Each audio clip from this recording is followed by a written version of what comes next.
Hi guys, I'm just clearing out this forest over here for my new bee farm. Now what I'm planning for this bee farm right here is kind of having like fake beehives somewhere over here, and then like under the beekeeper's house there's going to be the actual bee farm. So there's not going to be like actually any bees out in the open, so they can't fly away. But before we actually start building anything, we need to like find bees. Let's go do that. Ooh, bees, let's go. The question is, how do I make them go into the beehive? Yeah, wait, they're going in.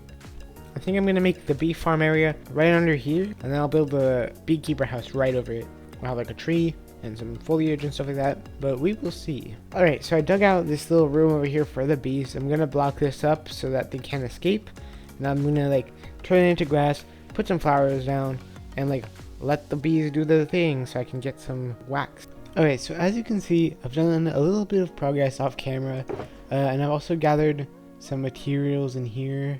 Okay, so I guess the next step is to just get a bunch of flowers to put down on the floor, and then we can start breeding these bees inside of this nest right here. Okay, so I got some flowers down here, and now I put down the beehive. So I'm just waiting for the bees to come out of their beehive and we can feed them a bit. Okay, so I kind of want this to be a smaller house than I would normally build. Okay, so I kind of figured out the layout that I want. Maybe I'm going to put like second floor right there, and then a nice little roof, but we will have to see. Okay, so here's a quick progress report. This is definitely looking nice, and I'm also kind of breeding bees in the background to get more beehives for the farm to actually work when we're done. So I'll show you guys this house when it's completed.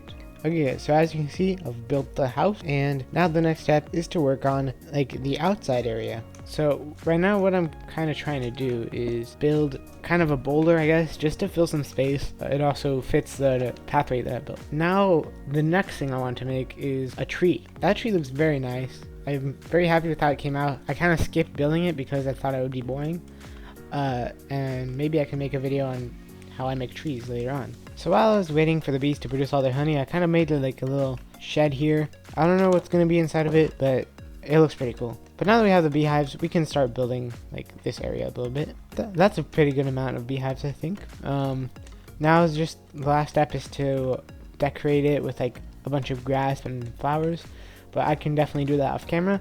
So let me do that, and then I'll show you the full build all together. Okay, so this build is pretty much done. There might be some other things that I'll add later. And yeah, this tree turned out really nicely. I fully plan on adding more trees like this into my world. Yeah, so here we have the bee room. It's already produced me a little bit of honey. So yeah, this is already working really well, and it'll be really useful for projects that need copper. But if you like this build, please let me know down in comments what I should build next, and I will see you next time. So see ya, bye.